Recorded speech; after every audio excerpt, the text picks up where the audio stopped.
مصر دولة. مصر ايه؟ دولة. الدولة امتى يطمع فيها؟ بدل انتوا بتسألوا بقى، لما تضعف يتاخد بقى غاز، يتاخد بترول، ويتاخد ارض. هقولها تاني؟ هقولها لكم تاني. الدولة يتاخد غاز وبترول ويتاخد حاجات كتير منها وارضها كمان لما تضعف. وتضعف الدولة بتفكك شعبها، بتفكك شعبها، مش بقواتها المسلحة. القوات المسلحة سندها الشعب. سندها ايه؟ قبل الشعب مين؟ ربنا.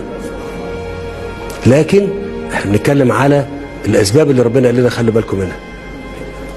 واعتصموا بحبل الله جميعا ولا تفرقوا. فطول ما الشعب المصري، انا قلتها كم مره النهارده؟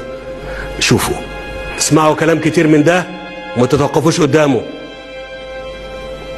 هقول تاني، اسمعوا كلام كتير يقول لك هناخد منكم هنعمل منكم. طول ما انتوا كده واقفين تمام ما تقلقوش. اقلقوا على نفسكم لما تلاقوا نفسكم بتتخانقوا مع بعض، لما تلاقوا نفسكم بتتخانقوا مع بعض ومتفككين وكده.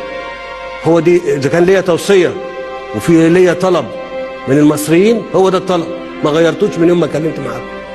تبقوا كده بس، تبقوا كده.